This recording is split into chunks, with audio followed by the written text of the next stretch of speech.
News of the Galaxy Council's complete defeat spread across the galaxy faster than their fleeing ships could travel. Admiral Choi Young-soo monitored the communication networks as reports reached every corner of known space. The impossible had happened, and the rulers of thousands of worlds had been destroyed by a single planet they had dismissed as primitive species that had lived under council rule for centuries, began questioning everything they had been told. The Vorthan Empire, which had served the council for 800 years, received the battle recordings and immediately declared independence. Their military commanders could not believe that the invincible Galaxy Council had been annihilated in 17 minutes. Captain Park Hyejin established communication links with rebel groups across the galaxy.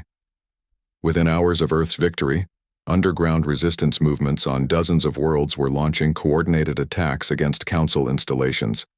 The psychological impact of seeing their oppressors defeated had given hope to beings who had forgotten what freedom meant. The Galaxy Council's emergency session was held on their home world of Nexus Prime, where surviving council members tried to understand what had happened. The recordings from the destroyed fleet showed human weapons that matched or exceeded their own technology. The species they had planned to enslave had been more advanced than they were.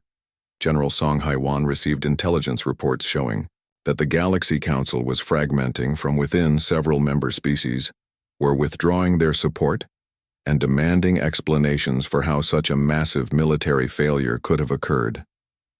The Council's reputation for invincibility had been their primary source of power. Dr. Lim Ye-jin analyzed the galactic communications and discovered that Earth's victory was inspiring revolutions everywhere. The Kalari Confederation had overthrown their council-appointed governors. The Zephyrian Trade Union had seized council assets and declared self-rule. The domino effect was spreading faster than anyone had predicted. Ambassador Lee Seong-ah was chosen to lead Earth's first diplomatic mission to the liberated worlds. Her ship departed for the I Centauri system, where 7 species had formed an alliance against the remaining council forces. The humans who had been threatened with slavery became the leaders of a galactic freedom movement. The Galaxy Council made desperate attempts to maintain control. They sent propaganda broadcasts claiming that Earth had used forbidden weapons and that the defeat was temporary. But the battle recordings showed clearly that humans had used superior tactics and technology to achieve their victory. Commander Cho Jun-woo established military training programs for newly liberated species. Many worlds had forgotten how to fight after centuries of council rule. Human instructors began teaching alien forces how to resist oppression and defend their freedom. The students were eager to learn from the people who had defeated their former masters. The Council's economic system began collapsing as member worlds stopped sending tribute payments. The massive bureaucracy that had controlled galactic trade for millennia found itself without funding or authority. Local governments started making their own trade agreements without council approval. Major Kim Ji-won led the intelligence operations that tracked remaining council forces. The enemy was retreating to their core worlds, but their fleet strength had been reduced by over 60%. Many council ships had been destroyed trying to maintain control over rebellious worlds. Captain John Min Seo commanded the Earth fleet that responded to calls for help from liberated worlds. Council loyalist forces were still fighting in some systems, but they found themselves facing human ships equipped with the same technology that had destroyed the main fleet. The psychological warfare campaign continued. As Earth broadcast the complete battle footage throughout the galaxy, every species could see exactly how the supposedly invincible council had been defeated. The recordings became the most watched transmissions in galactic history. Lieutenant Colonel Park Dong-hyun coordinated with resistance leaders on occupied worlds. Human advisors helped local forces plan attacks against council installations using tactics that had proven successful on Earth. The rebellion was becoming more organized and effective every day. The Galaxy Council attempted one final massive assault against Earth. They gathered their remaining fleet strength and launched what they called the Purification Campaign. The force included over 2,000 ships from across their remaining territory. But Earth was ready for them. Admiral Kim Tae-ho commanded the expanded Earth Defense Fleet that met the Council's revenge attack in deep space.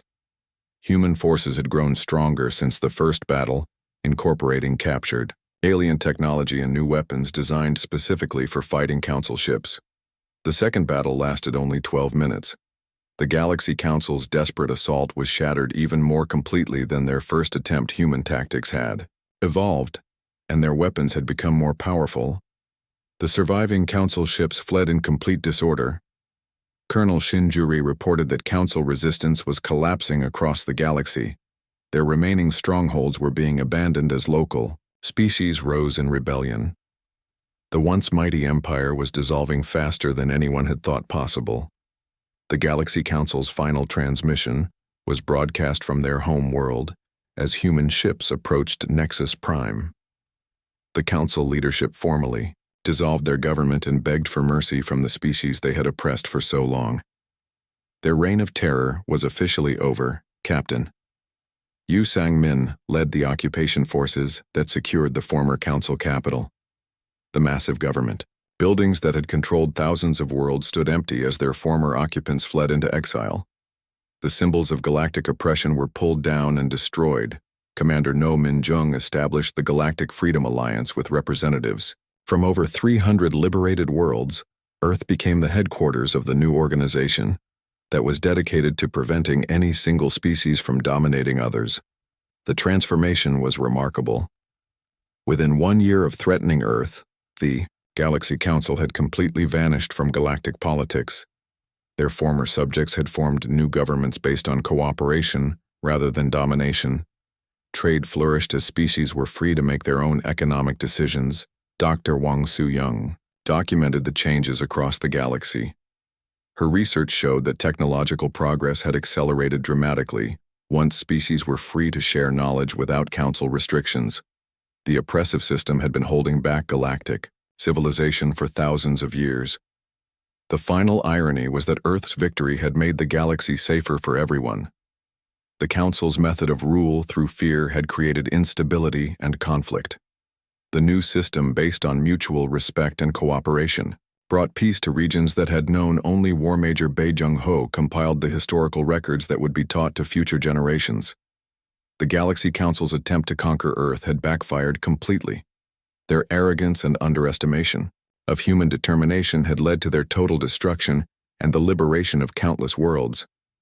As the first anniversary of the Council's defeat approached, Earth reflected on how much had changed. The planet that had faced extinction was now the center of a galactic alliance dedicated to freedom. The species that had been dismissed as primitive had become the guardians of liberty throughout the galaxy. The Galaxy Council had vanished minutes after threatening Earth, but their defeat had created something far better than what had existed before. The age of oppression was over, and the age of freedom had begun. The first rays of dawn broke over the Pacific Ocean, and Captain Park Hae-jin pressed the activation button that would change galactic history forever. Defense Station Alpha shed its disguise as a peaceful research facility and revealed weapons that glowed with deadly energy. The Galaxy Council was about to learn what humans could do when pushed too far. The alien command ship hanging over Tokyo never saw the attack coming. A brilliant beam of pure energy struck its hull and cut through alien armor like it was paper. The massive vessel that had seemed invincible moments before exploded in a ball of fire that lit up the morning sky across Earth. Similar scenes played out as the Dawn Line moved west. Weather stations in Australia revealed their true nature as planetary defense batteries. Their energy beams reached into space and found alien targets with perfect accuracy. Galaxy Council ships began exploding one after another as Earth's hidden weapons came online. Commander Cho Jun-woo watched from his control center as the satellite network joined the attack. Each communication satellite that the aliens had dismissed as primitive technology fired concentrated particle beams at enemy vessels. The space around Earth became a killing field as disguised weapons revealed their deadly purpose. The Galaxy Council fleet tried to respond, but their commanders were among the first casualties. Earth had targeted the leadership ship specifically to create chaos in alien ranks without clear orders. The remaining ships scattered in different directions, making them easier targets for human weapons. Admiral Kim Tae-ho coordinated the space-based assault from his command bunker. The hidden battle stations throughout the solar system opened fire simultaneously, creating crossfire patterns that trapped alien ships no matter which direction they tried to flee. Human tactical planning proved superior to alien technology. Major Lim Ye-jin activated the electronic warfare systems that had been prepared for this moment. Computer viruses designed specifically for Galaxy Council technology infected alien networks and began shutting down critical systems. Enemy ships found their weapons offline and their shields, failing at the worst possible moment. The alien scout ships were the first to be completely destroyed. They had been positioned closest to Earth to monitor human communications, but that put them in range of every human weapon system. The small craft vanished in seconds, leaving no trace except expanding clouds of glowing debris. Captain John Minseo led the fighter squadrons that emerged from hidden bases on the moon and asteroids. Her pilots had trained for years using captured alien technology, and they knew exactly where to hit enemy vessels for maximum damage. The human fighters moved like deadly shadows through the alien formation. The Galaxy Council's heavy cruisers tried to form defensive positions, but Earth's weapons struck from too many directions at once. The aliens had expected primitive resistance, but instead faced coordinated attacks using technology equal to their own. The difference was that humans used their weapons more creatively. Colonel Park Dong-hyun watched as his ground-based missiles reached space and began hunting alien targets. The weapons used guidance systems that could adapt to alien countermeasures in real time. Each missile learned from the defensive actions of its target and adjusted its approach accordingly. The alien flagship was the largest ship in the Galaxy Council fleet, and its commander finally realized what was happening. He tried to broadcast warnings to other Council forces, but human jamming systems blocked all communications.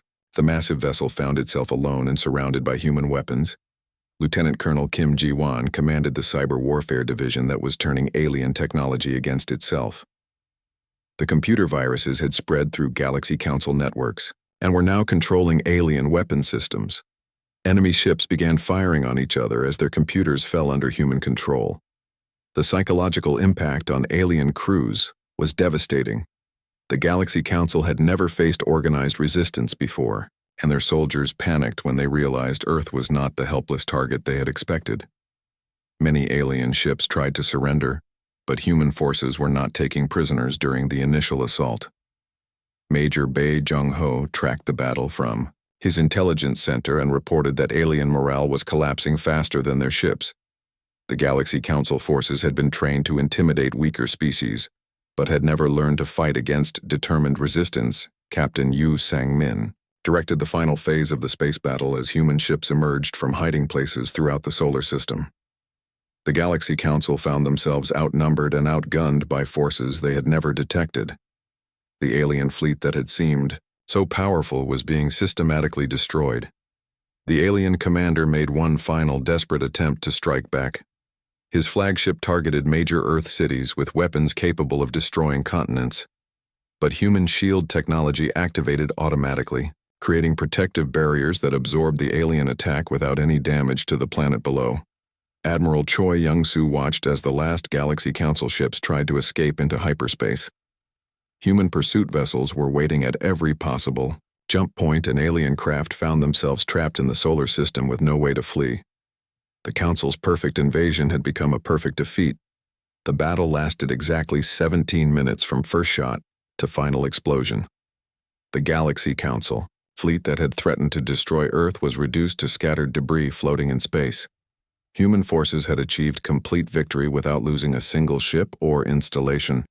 Commander No Min-jung received surrender requests from the few surviving alien vessels, but Earth's response was swift and final. Any ship that had participated in threatening humanity would be destroyed. Human forces showed no mercy to those who had promised to enslave their species.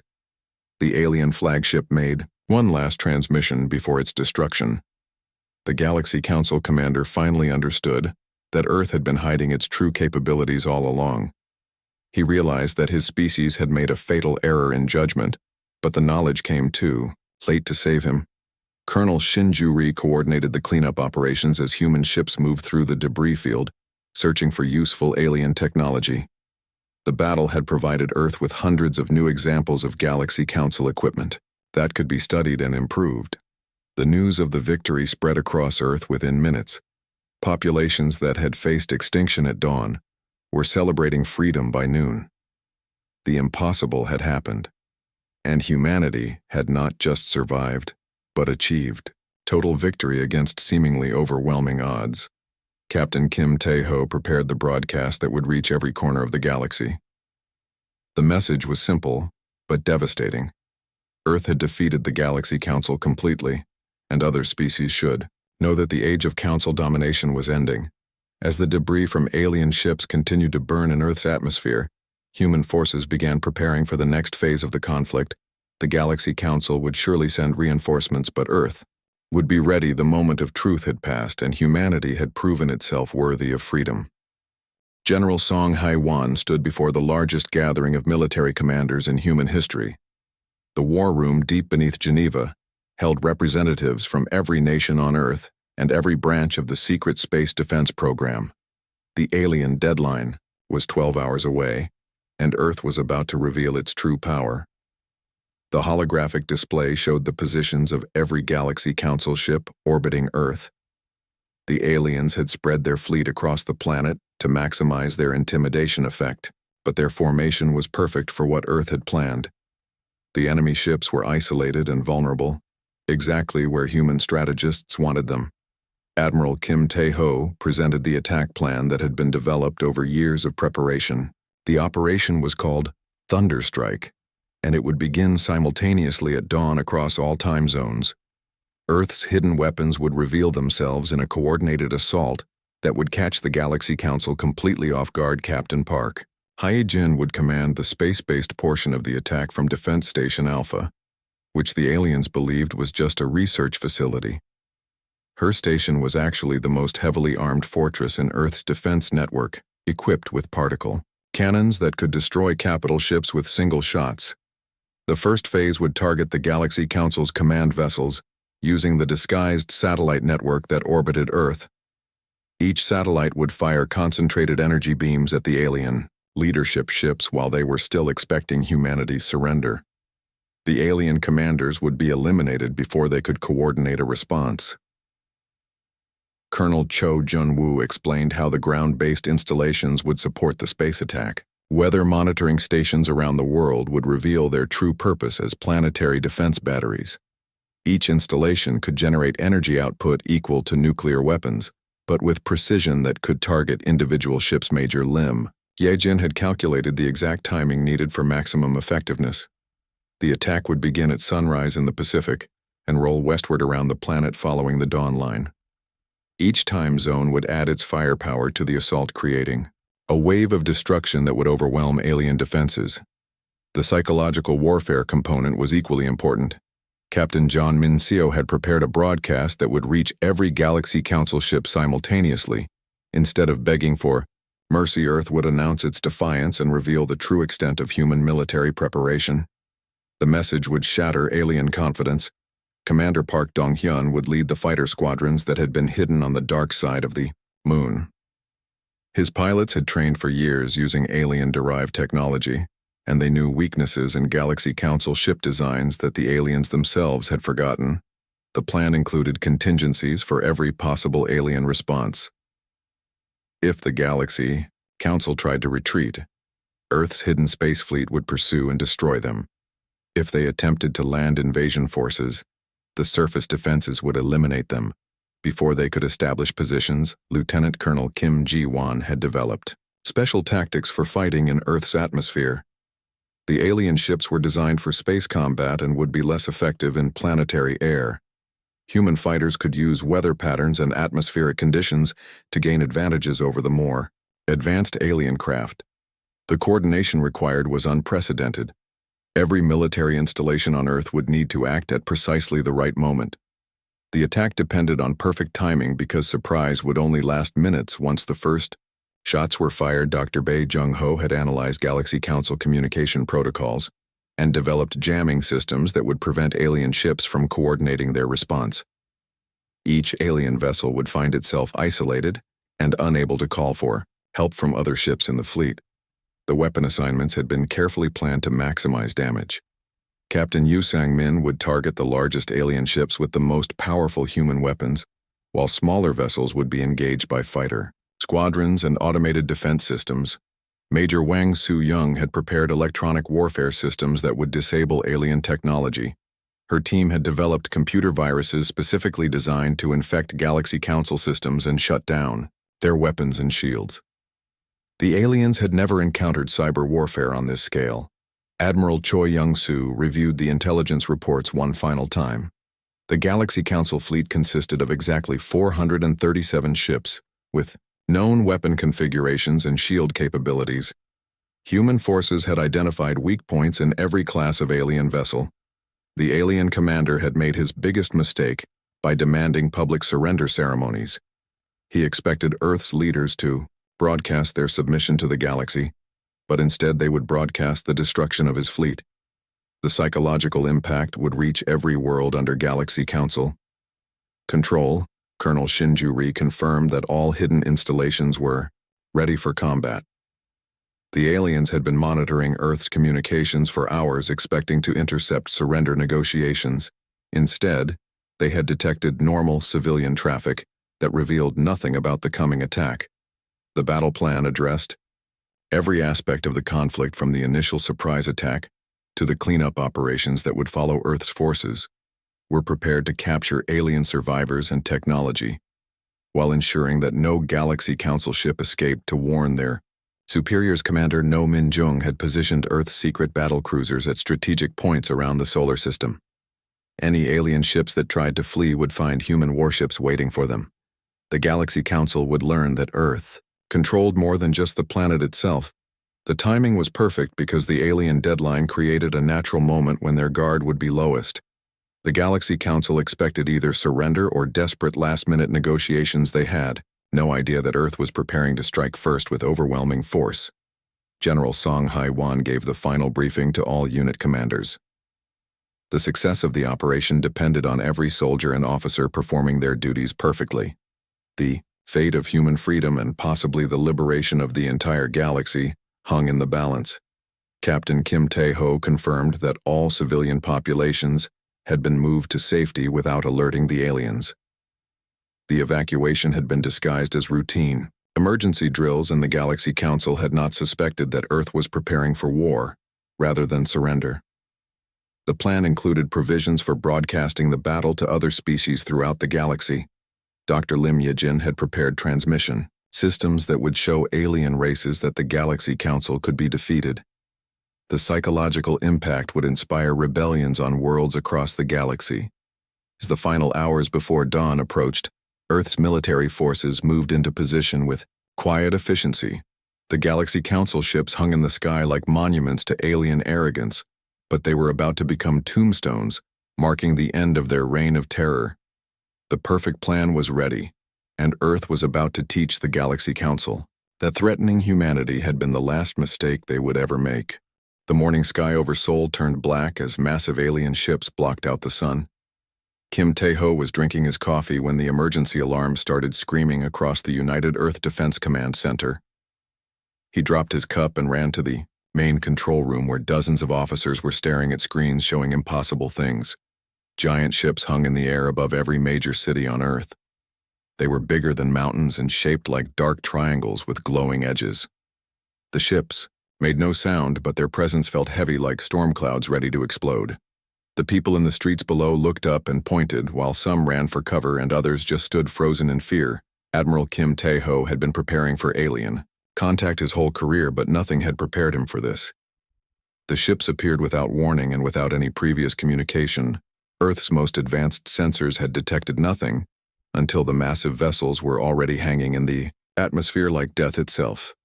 Captain Park Hye-jin was on duty at Earth Defense Station Alpha when her console lit up with incoming transmissions.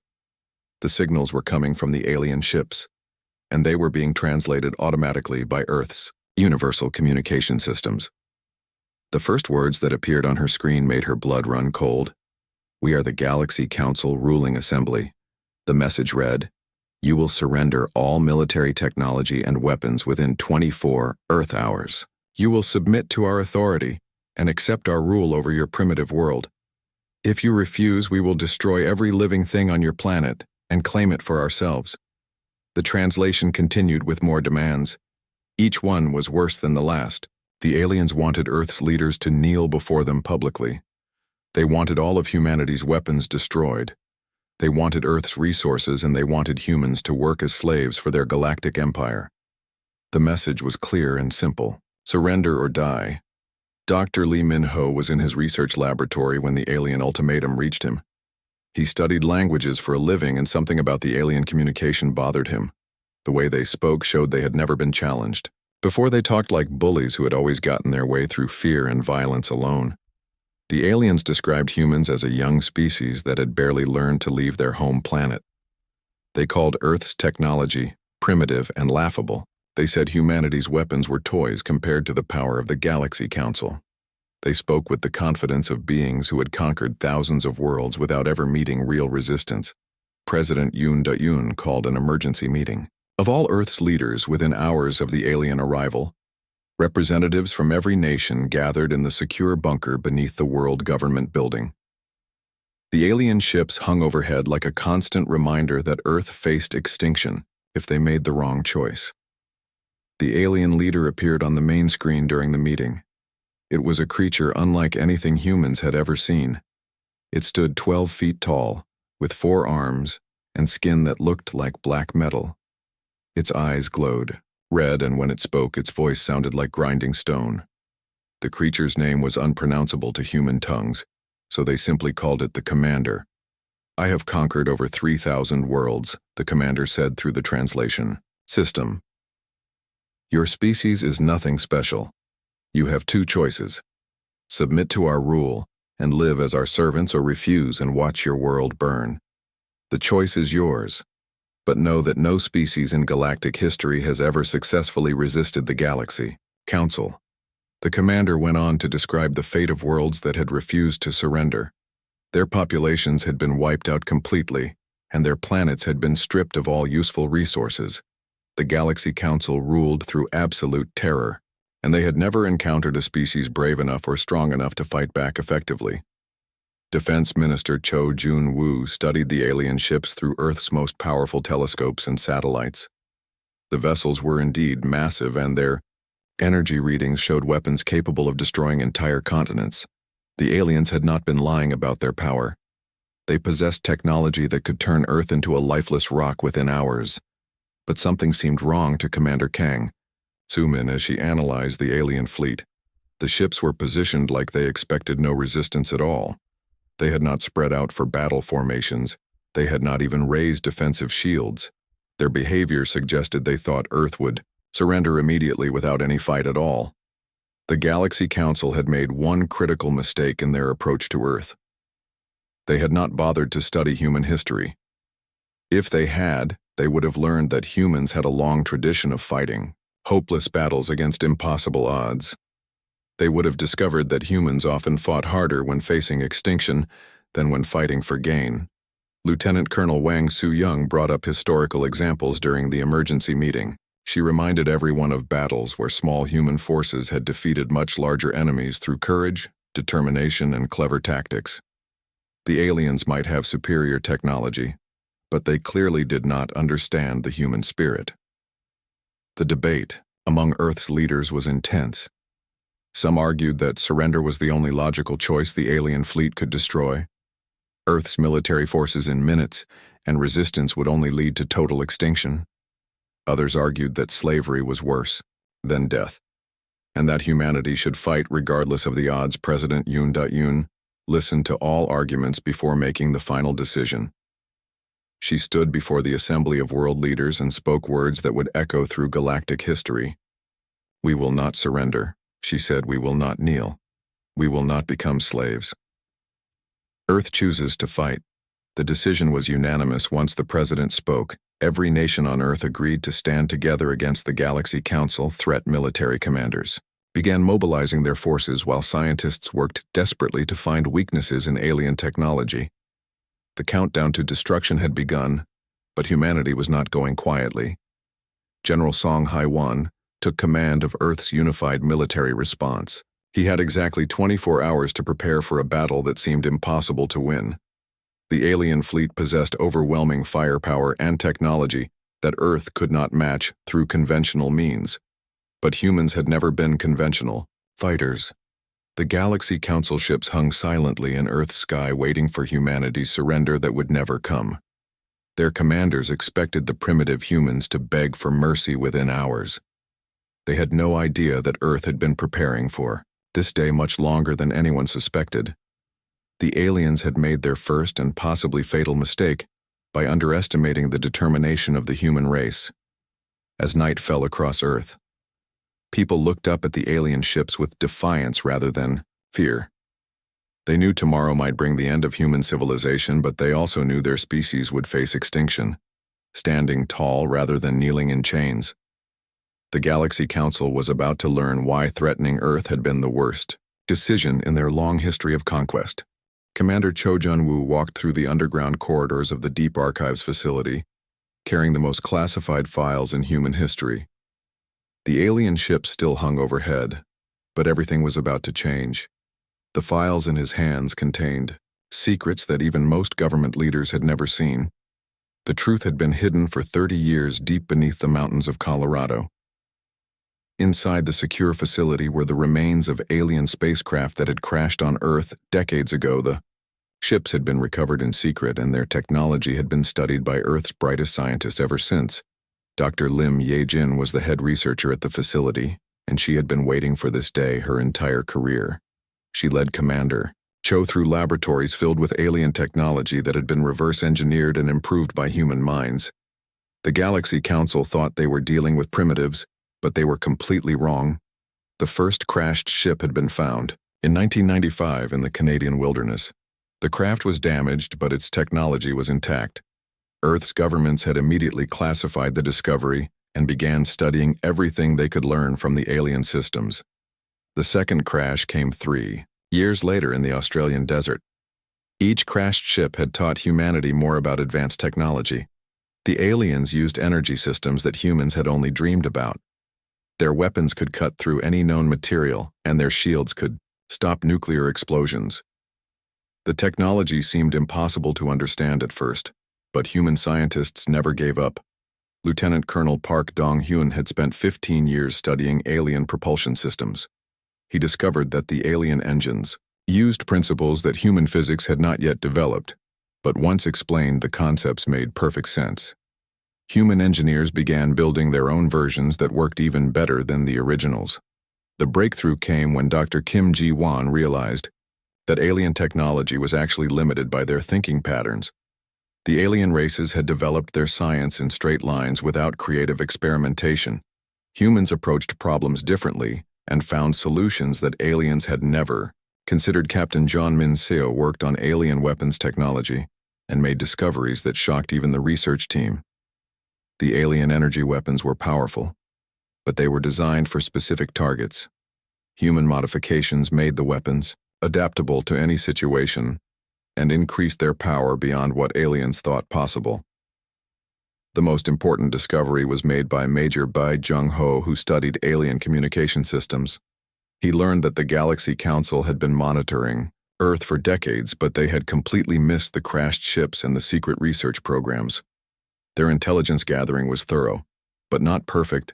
Earth's space defense systems had been built using alien technology disguised as human engineering. The communication satellites orbiting Earth were actually weapons platforms capable of destroying ships in space.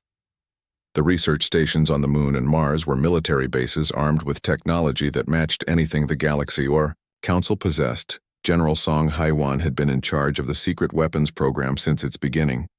He knew that Earth had been preparing for alien invasion long before the Galaxy Council arrived. The military had weapons hidden around the world that could challenge any alien force, but they had kept them secret until now. The particle beam network that Earth claimed was for weather research was actually a planetary defense system.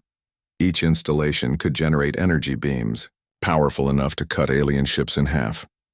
The aliens had detected the installations but dismissed them as primitive scientific equipment. Colonel Shinjuri commanded the secret space fleet that had been built using alien technology. Earth had constructed battle cruisers and fighter craft that were hidden in asteroid fields and on the dark side of the Moon. The ships were equipped with weapons and shields that matched Galaxy Council technology. The truth was that Earth had been ready for this invasion for years. The secret program had involved every major nation on the planet.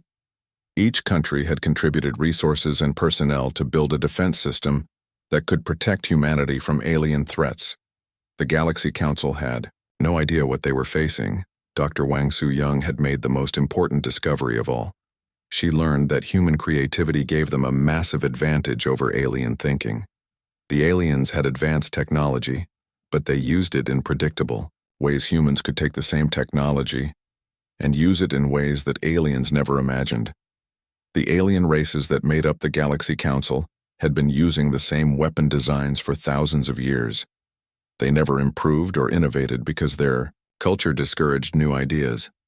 Humans had taken their technology and improved it in just 30 years of study.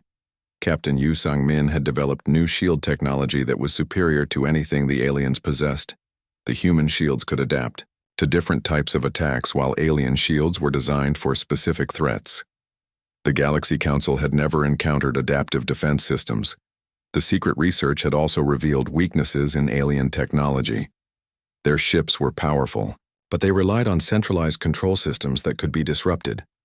Human hackers had developed computer viruses that could infect alien networks and shut down entire fleets. Admiral Choi Young-soo reviewed the complete inventory of Earth's hidden weapons. The planet had enough firepower to destroy the Galaxy Council fleet twice over, but the aliens had no idea, because everything had been disguised as civilian technology. The element of surprise would be total. The psychological profiles of Galaxy Council species showed that they had never faced serious resistance. Most alien races surrendered immediately when confronted with superior firepower. The Council expected the same response from Earth, but humans had a different approach. To Impossible Odds Commander No Min-jung studied the tactical data and realized that the Galaxy Council had made a critical error. They had positioned their fleet for intimidation rather than battle. Their ships were spread out to cover more cities, rather than concentrated for mutual defense. The alien commander had broadcast his ultimatum expecting immediate surrender. He had no idea that Earth's leaders were reviewing battle plans that had been developed over decades. The humans were not panicking or begging for mercy. They were preparing to fight with weapons the aliens did not know existed. Major Kim Tae-ho coordinated with defense installations around the world. Each position reported ready status using alien-derived technology that the Galaxy Council could not detect. Earth's entire military had been rebuilt using advanced alien systems, but disguised to look primitive. The Galaxy Council had conquered thousands of worlds. Using the same strategy, overwhelming force followed by immediate surrender.